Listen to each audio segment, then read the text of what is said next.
오늘 저는 본문을 통해서 성령을 따라 행하자, 이런 제목으로 말씀 나누겠습니다. 잠언서 23장 7절에 보면 아주 놀라운 말씀이 있습니다. 인간에 관한, 인간학이죠. 인간에 관한 귀중한 말씀이 등장하는데 이렇게 기록하고 있어요. 제가 읽어드리겠습니다. 대저 그 마음의 생각이 어떠하면 그 위인도 그러한지야. 즉 한 사람의 생각이 그 사람이라는 거예요. 그 사람이 생각하는 바, 그냥 스쳐 지나가는 생각 말고 몰입해서 그리고 자주 생각하는 바를 그 사람의 정체성이라고 말할 수 있다는 것입니다. 완벽한 부모는 없다의 저자 폴 트립은 미국의 기독교 상담 교육재단의 교수님이신데 이분은 변화된 삶이라는 운동을 이끌었다고 합니다. 그에 따르면 이 책에 보면 그 서론 부분에 이렇게 나와 있어요. 삶의 변화는 생각의 변화, 즉 내면의 변화와 발맞추어 일어난다. 이게 따로 가는 게 아니라는 것입니다. 그러니까 생각의 변화가 행동의 변화를 가져오고 행동의 변화가 습관의 변화를 가져오고 나아가서 삶의 변화를 가져온다고 말할 수 있는 셈이죠. 우리는 우리의 삶을 변화시키기 원합니다. 만약에 그렇다면 긍정적인 방향으로 내 삶을 변화시키기 원한다면 나의 인격을 혹은 심지어 나의 주변까지도 변화시키기 원한다면 먼저 내 안에 내면의 변화가 필요하다는 것이죠.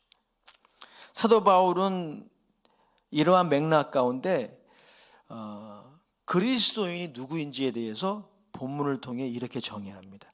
그리스도인들은 누구인가? 여러분들은 어떻게 정의하시나요?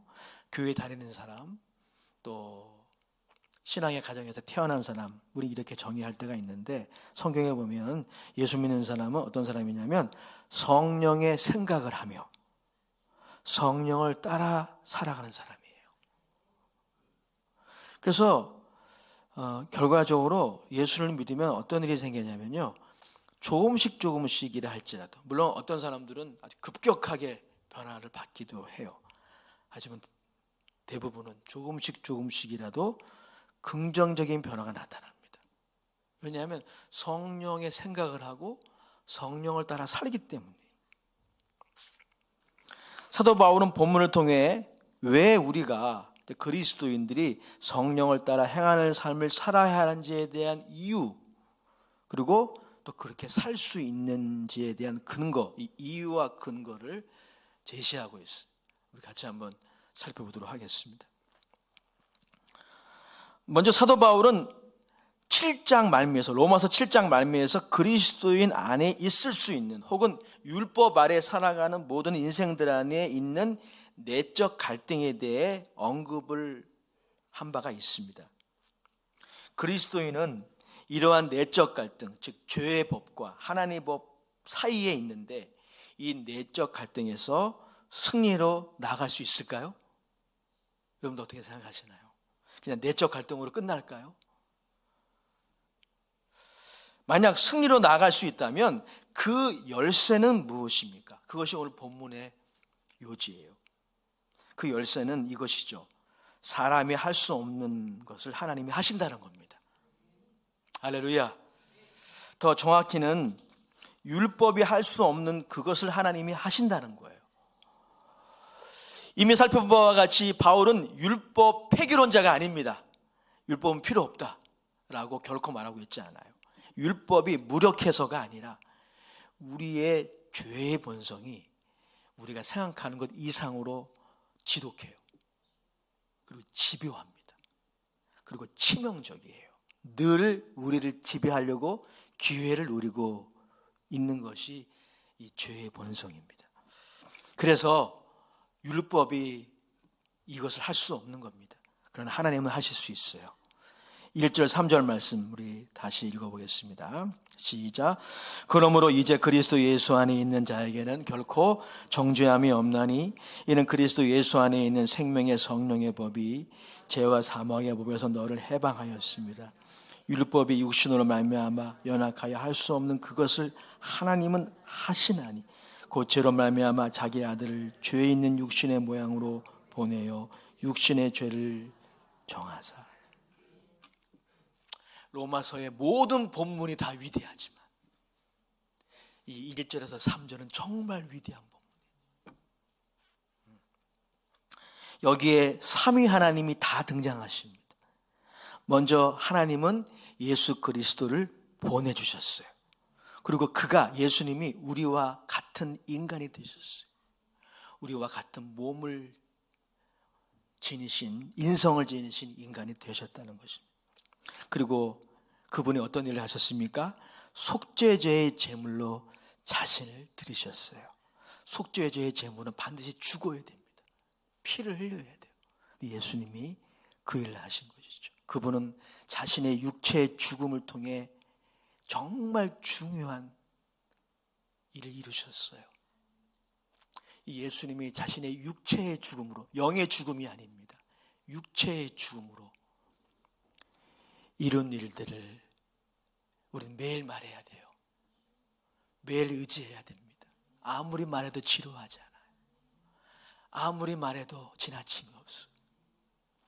모든 언어로, 모든 방언으로, 모든 문학으로, 모든 예술로, 모든 곡조로, 모든 리듬으로 예수님이 자신의 육체의 죽음으로 하신 일들을 높이기 원합니다. 높이기 원합니다. 그분은 그의 육체의 죽음을 통해 죄에 대한 정죄를 단번에 이루셨어요. 저와 여러분들의 과거의 죄만이 아니라 현재의 죄, 미래의 지을 죄까지 그 죄에 대한 합당한 정죄를 예수님이 다 담당하셨어요. 여러분, 죄에 대한 정죄는 두 가지로 나눠집니다. 먼저 단죄죠. 법정에서 당신은 유죄입니다. 판결을 내리는 게 단죄예요. condemnation.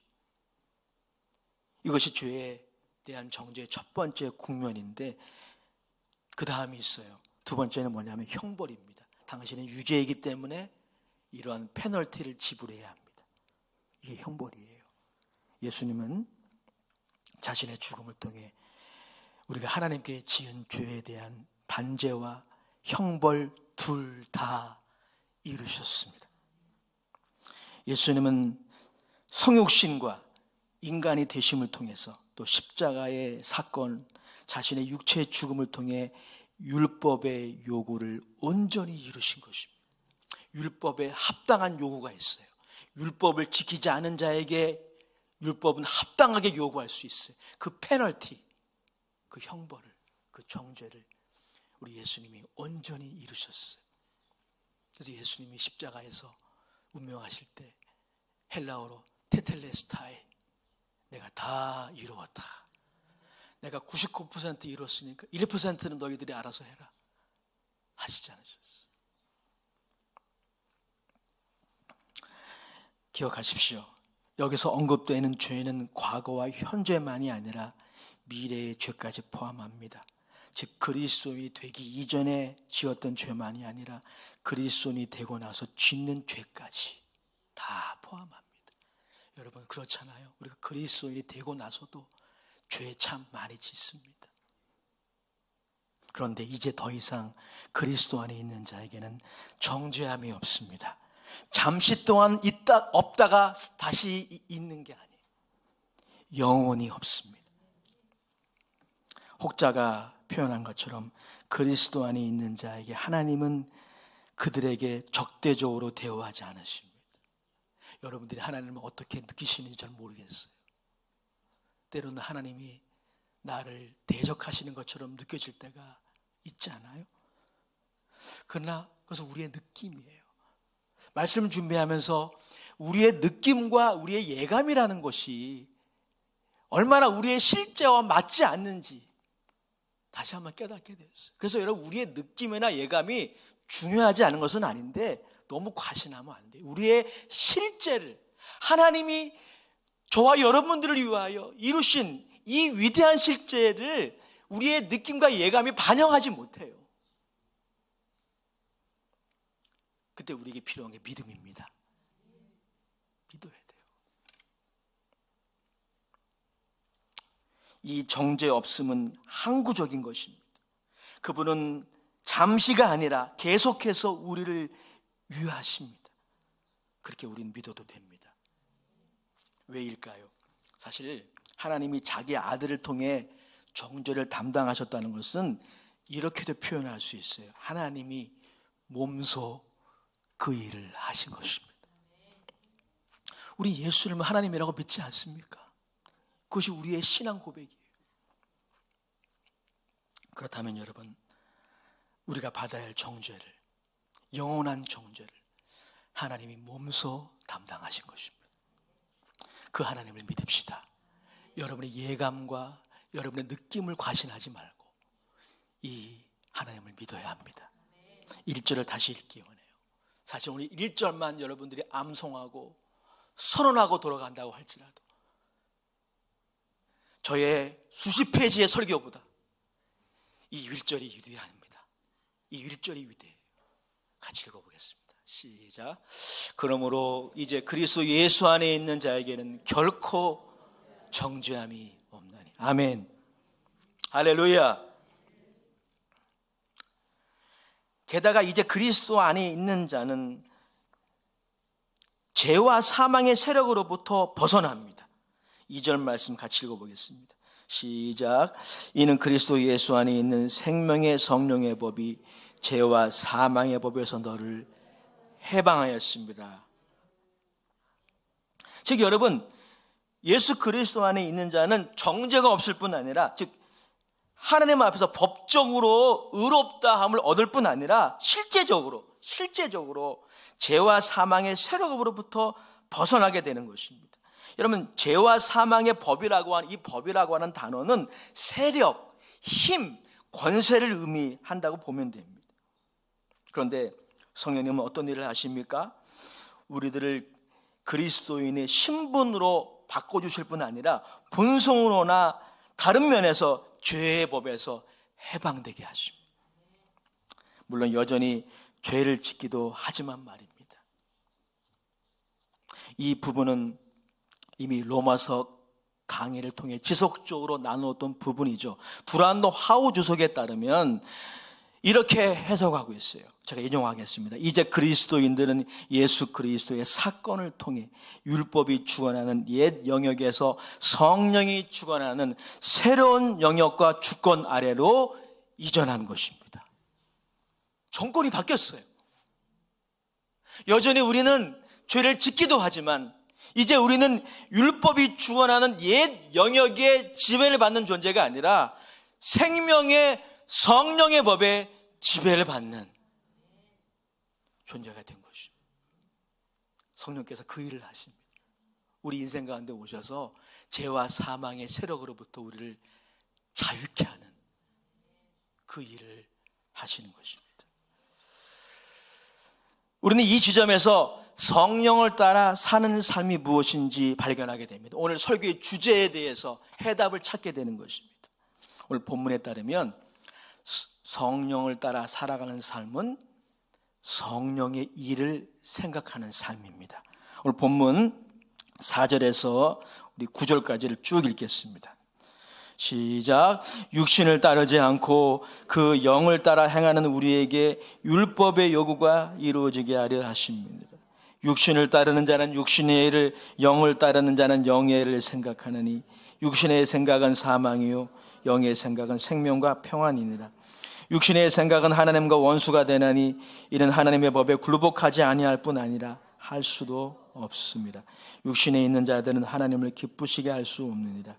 만일 너희 속에 하나님의 영이 거하시면 너희가 육신에 있지 아니하고 영에 있나니 누구든지 그리스도의 영이 없으면 그리스도의 사람이 아니라. 아멘. 사도 바울은 이렇게 4절 이하에서 육을 따라 사는 삶과 영을 따라 사는 삶을 날카롭게 대조합니다. 육을 따라 사는 삶과 영을 따라 사는 삶의 차이는 무엇입니까? 놀랍게도 생각입니다. 한두 번 하는 행동이 아니라 생각이에요. 육을 따라 사는 사람은 육의 일을 생각합니다. 그리고 육의 일을 생각하는 사람들은 하나님의 법에 굴복하지 않을 뿐 아니라 할 생각이 없죠. 그리고 할 수도 없어요. 그러나 성령을 따라 사는 사람은 성령의 애를 생각하며 결과는 무엇입니까? 정반대의 결과를 가져오는 거예요. 하나님의 법의 요구를 완전하지는 않을지라도 이루며 살게 됩니다. 아멘. 4절 말씀 다시 한번 읽어봐요. 시작. 육신을 따르지 않고 그 영을 따라 행하는 우리에게 율법의 요구가 이루어지게 하려 하십니다. 여러분, 이 말씀은 우리가 그리스도인이 된 이후에도 율법이 필요함을 가르쳐 주는 거예요. 예수님께서도 제자들과의 마지막 만찬에서 새 계명을 주시고 떠나셨어요. 너희들이 나를 믿으면 이제 계명 같은 거 필요 없어 라고 하지 않으시고 새 계명을 주셨어요. 그것이 무엇입니까? 내가 너희를 사랑한 것까지 너희도 서로 사랑하라 하셨어요. 너희 인간적인 사랑으로 사랑하라고 하지 말고 내가 너희를 사랑한 것까지 사랑하라고 하셨어요. 그런데 오늘 본문의 말씀에 의하면 우리가 성령의 생각을 하고 성령을 따라 살아가면 이 하나님의 법의 요구, 이 사랑의 법의 요구에 우리가 순종하게 된다는 거예요. 그러나 여러분들이 아무리 물론 결단도 하지 않겠지만 계획도 하지 않겠지만 여러분들이 아무리 결단을 하고 산에 가서 돌을 닦고 각오를 해도 여러분들이 성령을 따라 살아가지 않고 육의 일을 생각하고 육을 따라가면 하나님의 법을 이룰 수가 없습니다. 하나님의 법에 순종하지 않을 뿐 아니라 할 수도 없는 것입니다. 그만큼 여러분 생각이 중요한 거예요. 여러분 중에는 이렇게 생각하는 분이 계실지 모르겠어요. 물론 이것도 생각이지만요. 생각이 뭐길래? 그냥 생각뿐인데 뭐 생각으로는 괜찮잖아. 많은 세상 사람들이 그렇게 생각합니다. 그래서 생각의 광장에 너무나 많은 허탄한 것들을 그냥 다 허용합니다. 어리석은. 그러나 육을 따라 살아가는 삶은 이런 삶을 살아갈 수밖에 없는 거죠. 그런데 여기서 우리가 한 가지 알아야 할 것이 있어요. 이렇게 생각의 중요성에 대해서 무관심한 우리들이 알아야 될 것이 있어요. 그게 뭐냐면 우리의 생각은 우리의 상태를 반영한다는 거예요. 여러분의 영적 상태, 이른바 영적 상태, 여러분과 하나님과의 관계가 어떠한지 그걸 반영해요. 여러분들이 죄의 본성에 매여 있는지 아니면 매여 있지 않은지 여러분들의 그 신분을 반영합니다. 그러니 여러분 생각이 내가 생각하는 바가 굉장히 중요해요. 이것은 여러분 우리의 학력이나 사회적인 위치를 반영한다는 의미가 아닙니다. 우리가 하나님과 어떤 관계가 있는지 그것이 우리의 생각으로 나타나요. 여러분이 지금 그 육의 본성이 그 죄의 본성에 매여 살아가는지 그렇지 않은지 여러분의 생각에 반영됩니다. 5절 말씀 그런 의미에서 다시 읽어보겠습니다. 시작. 육신을 따르는 자는 육신의 일을, 영을 따르는 자는 영의 일을 생각하나니. 아멘. 여기서 육신이란 우리의 몸을 의미한다고 생각하지 마십시오. 우리 몸은 죄가 없어요. 육신은 몸이 아닙니다. 여기서 육신은 무엇입니까? 제가 지난번에 말씀드린 바와 같이 일종의 본성이에요. 왜곡된 본성 혹은 왜곡된 경향성. 마틴 루터의 표현에 의하면 자기에게로 굽어지는 본성. 자기에게로 굽어지는 본성. 그리고 하나님을 하나님으로 인정하지 않는 적대감. 이게 여러분 바로 육신이 의미하는 바예요. 육의 일을 생각하는 사고방식은 이 본성에서 나오는 거예요. 이 본성에서 기인하는 것입니다. 그러니 제가 서두 부분에 말씀드렸죠. 생각의 변화가 있기 전에 생각의 변화가 있어야 우리의 삶이 변한다고 제가 말씀을 드렸잖아요. 그런데 오늘 본문에 보면 한 걸음 더 나아가고 있어요. 우리의 생각의 변화가 있기 전에 어떤 변화가 있어야 됩니까? 우리의 상태가 변화돼야 돼요. 우리가 이 육의 본성의 종로로 타면 어쩔 수 없어요. 육의 일을 생각하게 되고 육을 따라가 살아가다가 마지막은 허무하게 끝나는 것입니다. 최근에 긍정의 힘이나 적극적 사고방식, 노만 빈센트 필 박사의 적극적인 사고방식이라는 책이 많은 사람들에게 좋은 영향을 끼친 것은 분명합니다. 하지만 그 내용에 한계가 있다는 것이 바로 이것 때문이에요. 생각의 모든 걸 바꾸는 게 아니고 그 전에 우리의 영적 상태가 바뀌어야 합니다. 육신에 있는 자, 육신을 따라가는 자는 하나님을 기쁘시게 하는 생각을 근본적으로 할 수 없습니다. 물론 그들도 어느 정도 선을 행하며 이 땅을 살아갑니다. 그러나 하나님 입장에서 그들은 하나님을 반대하는 육의 일을 생각할 뿐입니다. 8절 말씀 다시 읽어봐요. 8절 분명하게 기록되어 있어요. 시작. 육신에 있는 자들은 하나님을 기쁘시게 할 수 없느니라. 그러나 반면 영에 속한 자는 성령의 생각을 하고 성령을 따르는 자입니다. 물론 오해하지 마십시오. 우리는 인생을 살아가면서 밤에 잠을 자는 시간 빼놓고 우리의 의식에, 우리의 뇌리에는 그리스도인이나 비그리스도인이나 수많은 생각들이 스쳐 지나갑니다. 어떤 생각은 자주 나를 찾아옵니다. 어떤 생각은 이따금씩 한번 찾아옵니다. 그런 모든 생각의 내용으로 우리 자신을 규정할 수는 없을 것입니다. 그래서 오늘 저는 이 생각이란 단어, 영어로는 mind예요. mind. 이 mind라는 단어의 의미에 대해 로마서 강해의 저자 팀 켈러의 정의를 인용하고자 합니다.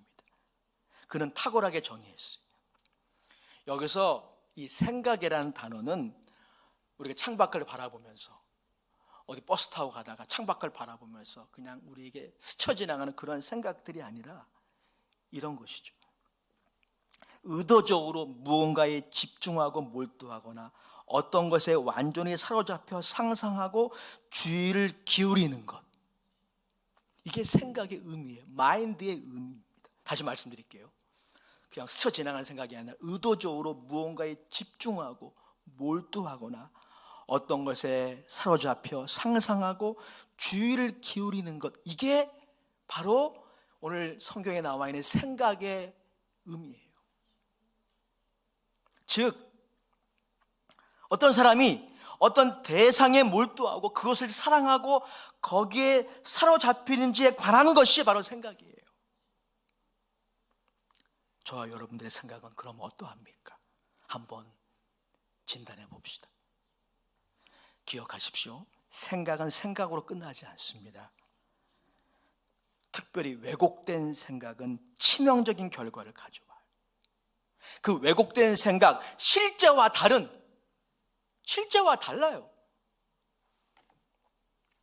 실제와 다른 그 왜곡된 생각을 우리가 무너뜨리지 못하면 그 결과는 치명적이에요. 여러분, 그래서 세상에서 가장 무서운 게 뭔지 아세요? 종교입니다. 종교. 무슬림들을 보십시오. 무슬림만이 아닐 거예요. 기독교인들도 그저 종교인으로 살아가면 무서운 거예요. 종교적인 신념이 가장 무섭습니다. 왜냐하면 실제가 아닌데 실제를 믿게 하는 가장 강력한 힘이 종교예요.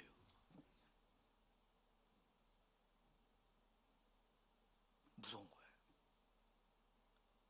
종교적인 신념은 한번 자리 잡으면 떨쳐내기 힘듭니다. 그래서 신의 이름으로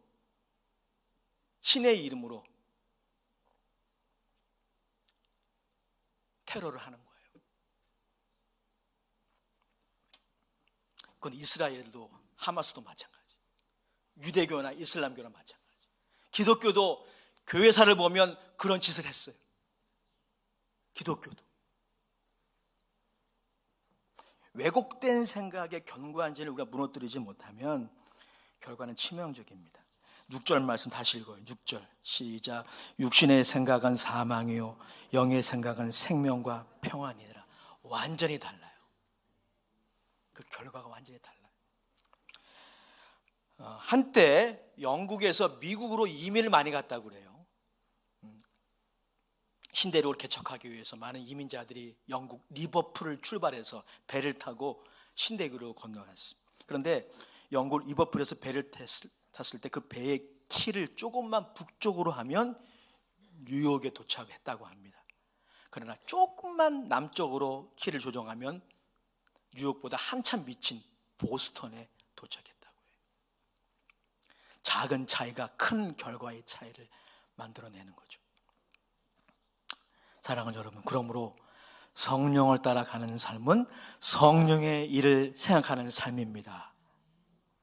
그것이 율법의 요구를 만족시키는 삶을 하나하나씩 살게 되는 비결입니다. 그리고 여러분들이 오늘 사도 바울이 역사라고자 하는 게 바로 그거예요. 여러분들이 예수 그리스도를 믿는다면 여러분들은 육에 속한 사람이 아니라 성령에 속한 사람입니다. 여러분들이 어떤 신앙적인 체험을 얼만큼 많이 했던 관계없이 여러분들이 예수님을 주로 영접하고 성령으로 거듭난 사람이라면 여러분들은 육의 사람이 아닙니다. 성령의 사람입니다. 옆 사람하고 인사합시다. 당신은 성령의 사람입니까?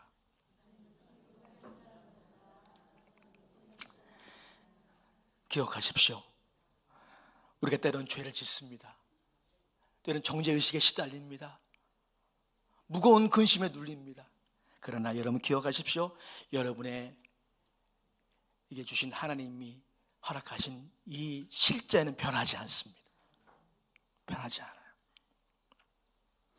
여러분, 우리가 이 실제를 예수 그리스도 안에서 결코 정죄함이 없는 이 실제를 우리가 확신하고 이것을 생각해야 돼요.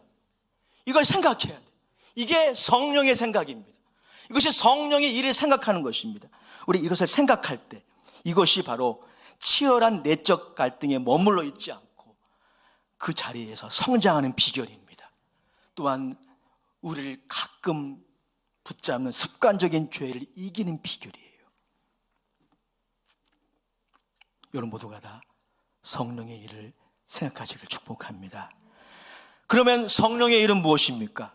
성령의 일을 생각한다는 것은 무엇입니까? 마지막으로 실천적인 적용을 위해서 좀 전에 제가 인용했던 팀 켈러의 로마서 강해에 그가 인용했던 두 가지 사례를 제가 여러분들에게 말씀드리고 마칠게요. 첫 번째, 무엇이 우리로 하여금 성령의 일을 생각하는 것을 막는지에 관한 것입니다. 첫 번째는 과도한 근심이에요. 과도한 근심. 우리가 어떤 일로 극심한 근심에 쌓여 있다면 그것이 우리가 하나님의 자녀가 되는 것을 잊게 만드는 것입니다. 그때 우리가 무엇을 해야 합니까? 성령님이 하신 일을 생각해야 돼요. 우리가 성령의 능력으로 하나님의 자녀가 되었다는 사실을 다시 기억해야 합니다. 그것을 생각해야 돼요. 그리고 하나님의 자녀들에게 모든 것이 합력하여 선이 된다는 것을 생각해야 돼요. 의도적으로 그렇게 해야 돼요. 의도적으로. 그게 능력입니다. 그게 능력이에요. 로마서 8장 28절의 말씀, 우리 교회 한 장로님께서 자신의 평생의 모토라고 하셨어요. 맞습니다. 같이 읽어봐요. 시작. 우리가 알거니와 하나님을 사랑하는 자 곧 그의 뜻대로 부르심을 입은 모든 자들에게 모든 것이 합력하여 선이 되느니라. 믿으십니까? 여러분에게 극심한 근심이 다가올, 재정적인 문제 때문에, 학교 성적 때문에, 혹은 대인 관계 때문에, 질병 때문에 극심한 근심이 다가올 때가 있지 않습니까? 그 근심이 다가올 때, 그 근심에 우리가 눌려 있을 때 우리의 성령의 하신 일들을 생각하지 못하게 되는 거예요. 그때 우리가 무엇을 해야 합니까? 성령이 하신 일을 생각해야 돼요. 이 구조를 생각하십시오. 이 구조를. 두 번째 케이스가 있어요. 이게 다른 아니겠죠. 우리가 죄의식과 자신의 무가치함에 필요 이상의 고통을 당할 때가 있습니다. 어떤 죄를 졌어요. 또 그것이 깨달아졌을 때, 또 습관적인 죄에 내가 무너졌을 때, 안타깝게도 그럴 때가 있습니다. 그때 죄의식과 자신의 무가치함을 여러분들이 느끼는 것은 건강한 거지만 필요 이상으로 느껴서 거기에 눌릴 때 우리는 성령의 일을 생각하지 못하게 됩니다. 그때 우리에게 필요한 것이 있어요. 팀 켈러는 말합니다. 우리는 그때 자신의 가치를 증명할 필요를 느끼게 되고 다른 사람의 비판에 매우 민감하게 되며 자신을 방어하게 되고 대인관계에 자신감을 잃어버리고 기도와 예배를 통한 기쁨이 사라진다. 반작용으로 중독 증세까지 나올 수 있다. 이게 마귀가 노리는 거예요, 여러분. 이게 육의 생각을 하게 하고 육의 생각을 따르게 해서 마귀가 노리는 거예요. 너 봐, 너 죄 졌잖아. 너 죄 졌잖아. 그래서 여러분, 많은 사람들이 그 죄의식과 자신의 무가치함을 만회하기 위해서 역으로 우월의식을 갖기도 해요. 다른 것으로 대체해서. 다 병드는 증상이에요. 병드는 증상. 다른 사람의 비판에 매우 민감하게 됩니다. 자신을 방어하려고 하다가 사람들을 잃어버려요. 기도와 예배의 기쁨이 사라집니다. 그리고 여러분, 기도와 예배에 그리스도인이 기쁨을 얻지 못하면 엉뚱한 기쁨을 추구하게 되는 거죠. 아니면 건강한 기쁨이라도 거기에 지나치게 몰입하게 되는 거예요. 이거는 원인이 뭡니까? 죄의식과 정죄의식. 이건 마귀가 노리고 들어오는 거예요. 그때 우리가 무엇을 생각해야 할까요? 로마서 8장 1절을 생각하셔야 돼요. 다시 읽어봐요. 저희 오늘 이 장황한 설교보다 다시 말씀드리지만 이 1절이 위대합니다. 이 1절이 위대해요. 같이 읽어봐요. 시작. 그러므로 이제 그리스도 예수 안에 있는 자에게는 결코 정죄함이 없습니다. 히브리서 3장 1절에도 이 예수님을 생각하라 고면합니다. 같이 읽어요. 시작. 그러므로 함께 하늘의 부르심을 받은 거룩한 형제들아, 우리가 믿는 도리의 사도이시며 대제사장이신 예수를 어떻게 생각하라? 깊이 생각하라. 결론입니다. 성령의 일을 생각함이란 이처럼 하나님이 예수 그리스도 안에서 하신 일을 상고하는 것입니다. 하나님이 어떤 분인지, 그리스도가 어떤 분인지 의도적으로 성경을 통해 묵상하는 것이 바로 성령의 일을 생각하는 것입니다. 성령님이 우리를 위해 하신 일들을 생각해야만 합니다. 그분은 우리를 죄와 사망의 세력에서 실제 해방시키시는 일을 하십니다. 우리를 거듭나게 하시고 하나님의 자녀로 다시 태어나게 하셨습니다. 그리고 성령님은 우리가 이 땅에서 신앙생활을 할 수 있도록, 사회생활을 할 수 있도록 인생에 필요한 모든 자원을 공급하십니다. 지혜와 능력을 주십니다. 그러므로 여러분이 그리스도인이 되었다면 이제 there is no condemnation, 정죄함이 없습니다. 성령의 생명의 법이 여러분들을 지배하기 때문입니다. 그러하기에 이제 그리스도인들은 육에 속한 사람이 아니라 성령에 속한 사람이 되었습니다. 그렇다면 오늘의 마지막 결론적인 권면입니다. 성령을 따라 사십시오. 의도적으로 해야 돼요. 여러분, 우리가 육의 생각을 하고 육의 생각을 따라가는 삶을 살기 위해서는 결단 필요 없습니다. 계획 필요 없습니다. 그냥 자연스럽게 되는 거예요. 그러나 성령의 일을 생각하기 위해서는 물론 하나님이 도와주시겠지만 우리 안에서 여러분들 의도적으로 말씀과 기도에 여러분들 헌신하셔야 돼요. 성경 읽으셔야 돼요. 하루에 적어도 30분은 성경을 만나셔야 됩니다. 기도하셔야 돼요. 안 된다면 주중 예배에 헌신하셔야 돼요. 청교도 신학자 존 오웬의 경고를 드리고 마치려고 합니다. 그의 영의 생각, 육의 생각이라는 책에서 그는 이렇게 말했어요. 사람들이 세상적인 마음을 가질 때 세상적인 것에 대한 사랑이 그 마음을 사로잡는다. 영적인 것에 대한 사랑이 사라진다. 심지어 그리스도인마저 때로는 세상의 것들을 너무나 사랑한다. 결국 그는 건강한 영적 생명에서 주어지는 평안을 누리지 못한다. 존 오웬의 이러한 말들은 그리스도인들이 세상에 살아가면서 학교에서 공부를 하고 또 일터에서 일하면서 합법적으로 관심을 가질 수 있는 모든 것들을 금하는 것이 아닙니다. 오해하지 마십시오.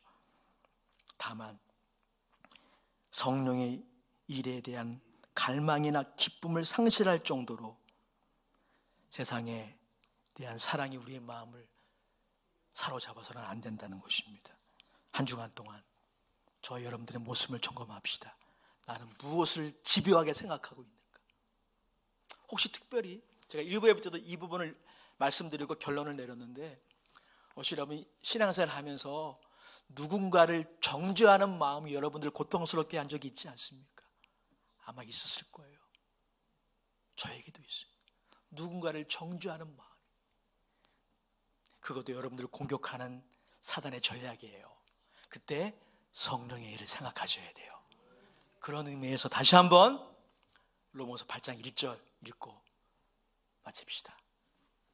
좀 더 큰 소리로 같이 읽읍시다. 시작. 그러므로 이제 그리스도 예수 안에 있는 자에게는 결코 정죄함이 없나니.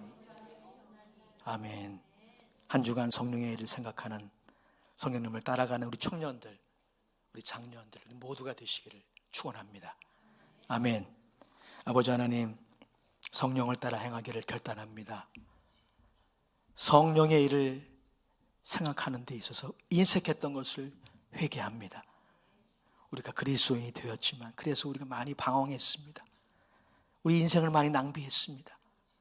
하나님, 우리 사랑하는 교회 종들, 오늘 같이 나눈 이 로마서의 말씀, 이 말씀만이 아니라 성경을 통하여 하나님이 예수 그리스도를 통해 우리를 위해서 이루신 그 실제를 생각하게 하시고 상고하게 하시고 기억하게 하시고 공부하게 하시고 거기에 창념하게 하시고 기도하게 하시고 성령의 도우심으로 성령의 생각을 따라 살아가는 한 주간이 되게 하옵소서. 예수님의 이름으로 축원합니다. 찬송가 290장